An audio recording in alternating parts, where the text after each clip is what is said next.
bukan hanya pernikahan aja ya yang butuh tujuan, tapi juga atau jangan sampai duit kamu habis untuk beli NFT, tapi kamu ya malah makan nasi goreng doang gitu ya, kan tersiksa sayang. Jadi nggak boleh seperti itu ya, sangat-sangat penting.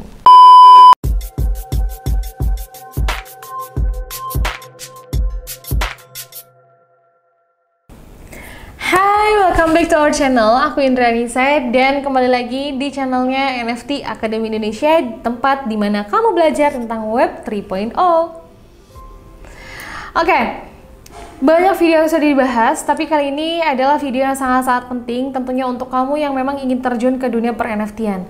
Ada 5 hal yang tentunya harus kamu perhatikan sebelum terjun ke dunia NFT. Dan jangan sampai kelima hal ini kamu skip dan juga kamu masa bodohi ya. Pasti kamu kepo, apa aja 5 hal itu? Yuk langsung aja simak. Yang pertama, tentunya sebelum kamu terjun ke dunia NFT atau membeli NFT, membeli cryptocurrency or etc, tentunya kamu harus kenali dulu resiko keuangan kamu dan juga tujuan keuangan kamu itu apa. Makanya di setiap video kita selalu kasih disclaimer ya, do your own research. Terus juga kita bukan penasehat keuangan ya, karena apa? Karena yang tahu tujuan keuangan, resiko keuangan dan juga kemampuan finansial adalah diri kamu sendiri. Kita nggak tahu ya, so teman-teman harus do your own research tentunya. Dan juga setiap investasi sebenarnya bukan hanya NFT aja sih. Semua investasi di sektor emas atau misalnya saham atau misalnya kamu jadi investor perusahaan dan lain sebagainya, kamu tentunya harus tahu dulu resiko keuangan kamu dan tujuannya itu untuk apa, karena kan bisa dihitung-hitung nantinya ya. Misalnya kita masukin duit sekian, terus nanti returnnya sekian persen, di tahun sekian akan duitnya balik sekian, dan duit itu misalnya buat duit sekolah dan lain sebagainya gitu. Jadi bukan hanya pernikahan aja ya yang butuh tujuan, tapi juga investasi itu sangat-sangat butuh tujuan finansial. Harus tahu resikonya seperti apa dan juga harus tahu kemampuan finansialnya seperti apa. Jangan sampai duitnya habis untuk invest tapi kamu nggak punya uang cadangan untuk dana darurat. Atau jangan sampai duit kamu habis untuk beli NFT, tapi kamu ya malah makan nasi goreng doang gitu ya, kan tersiksa sayang. Jadi nggak boleh seperti itu ya, sangat-sangat penting. Number 2, tentunya kamu jangan serakah, nggak boleh greedy ya. Kenapa? Ya karena yang namanya investasi pasti kita panas dong. Terus jangan kan NFT, kalau misalnya kita trading aja, trading pasti kita panas juga, pengennya nambah lagi, tapi ya tidak disarankan ya untuk trading. Terus juga kalau misalnya kalau kamu nih main judi online pasti ngerasa serakah banget kan ya. Kayak di awal-awal dikasih menang, nambah, taunya pas udah ngisi besar jadi loss, nah gitu. Jadi bukan hanya NFT aja, balik lagi ya, semuanya juga jangan serakah, nggak boleh banget. Nah, kalau di dunia NFT itu, jangan serakahnya dalam definisi, ketika kamu ingin investasi di cryptocurrency, tentunya kamu harus menganalisis atau menganalisa benar-benar si cryptocurrency tersebut. Atau misalnya NFT, harus dianalisis benar-benar apakah NFT ini dan cryptocurrency ini nggak akan rakpul, apakah akan bagus ke depannya. Terus juga jangan sampai ketika kamu ingin mulai investasi, misalnya mentang-mentang kamu punya duit 10 juta, akhirnya kamu belilah banyak koin ya, karena kamu ngerasa punya uang, kamu invest di mana-mana, terus kamu ngerasa kayak ya udahlah, ntar juga balik, karena kan ini namanya investasi, nggak segampang itu bro and sis ya. Karena semuanya itu butuh perhitungan dan semuanya itu butuh analisa ya, yang sangat tajam dan sangat-sangat kuat. Kalau nggak kayak gitu ya siapa tahu ketika kita serakah, kemudian kita malah beli koin yang rakpul, duit kita hilang begitu aja, nanti kita kecewa. Terus siapa yang mau disalahin? Ya nggak ada yang disalahin, diri kita sendiri yang harus kita salahin ya kan. Jadi don't be greedy. Nomor 3, join komunitas ya. Seperti kita tahu ada peribahasa komunitas adalah imunitas, itu betul banget, karena di dalam komunitas itu kita sebagai manusia makhluk sosial ya, kita berinteraksi, kita sharing pikiran, kita sharing apapun yang kita ketahui, kita juga sama-sama sharing hal yang kita sama-sama interest ya, interest kita sama, akhirnya kita bisa ngobrol nyambung dan juga kita akhirnya dapat informasi lebih, dapat ilmu lebih dan lain sebagainya. Dan join komunitas ini sangat-sangat penting loh teman-teman.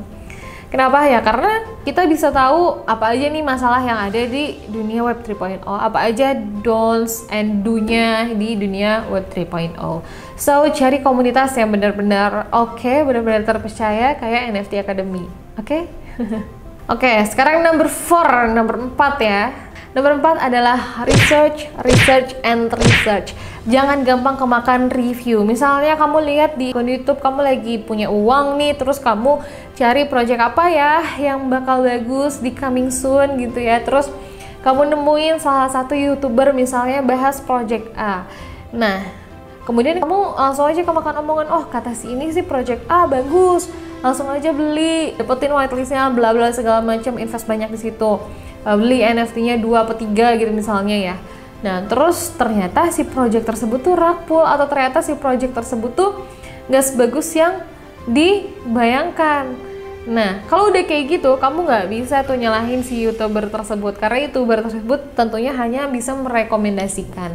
Jadi intinya kalau kamu mau beli NFT atau cryptocurrency, jangan kemakan review, tetap dare atau do your own research. Balik lagi, kita nggak pernah tahu ya resiko keuangan dan juga tujuan finansial teman-teman itu seperti apa. Kita hanya dapat memberi saran aja, sisanya dare, and dare. Oke, ini nomor 5, ini yang terakhir, dan ini salah satu hal yang cukup fatal sih sebenarnya ya. Karena kita juga di NFT Academy sudah banyak belajar mengenai terjun di dunia NFT dan juga sudah mulai beli beberapa project. Dan yang harus jadi pelajaran untuk teman-teman adalah project yang memang kelihatannya hype itu belum tentu to the moon, guys. Ini wajib banget dicatat. Dan juga kebalikannya, project yang emang nggak kelihatan kemudian dia malah free minting ya, itu juga belum tentu to the earth. Ada beberapa kasus di mana project ini tuh 3 bulan sebelumnya tuh hype banget, sampai di mana dia udah mulai minting, kemudian public sale, kemudian floor price-nya turun. Terus ada juga project yang memang dia oke, ini hype banget, kemudian abis minting public sale dia nyentuh ke 7 Ethereum, kemudian selang 2 bulan atau 3 bulan kemudian project itu turun bisa sampai 0,75 Ethereum. So jadi kita nggak akan pernah tahu. Jadi ini tuh memang teka-teki banget. Jadi yang harus kalian pahami adalah kalau kalian lihat project itu sepertinya akan hype atau project yang emang besar gitu ya, itu tuh nggak selamanya akan to the moon. Terus juga kalau misalnya kalian lihat project, ini ecek-ecek gambarnya jelek, terus kita nggak tahu siapa yang bikin, free minting pula, jangan salah. Nah kalau nggak salah ya, correct me if I'm wrong, NFT CryptoPunk itu kalau nggak salah juga free mint di awal. Nah sekarang bisa terjual mahal. Jadi ya nggak bisa ditebak sih sebenarnya. Jadi kalau misalnya kita atau YouTubers lain bicara tentang NFT, the best coming soon NFT or etc, itu jangan langsung beli gitu aja. Tapi teman-teman juga harus tetap analisa lagi. Oke guys, itu informasi yang bisa aku share sama teman-teman semua, dan ini wajib dicatat. Dan juga teman-teman jangan nganggap ini sepele atau di masa bodohi ya, karena pengalaman kita di dunia NFT itu sudah beli sana, udah beli ini tuh luar biasa gitu, dan bener-bener masih belum ketahuan gimana sih NFT yang bagus itu, dan dia nggak bisa ditebak, yang awalnya bagus tiba-tiba bisa turun dan lain sebagainya. Tapi tetap solusinya adalah kita research and belajar juga gitu. So, you guys follow Instagram kita di nftacademy.id, dan juga jangan lupa subscribe kita di NFT Academy Indonesia. Aku Indrianisa, bye bye. See you on the next video.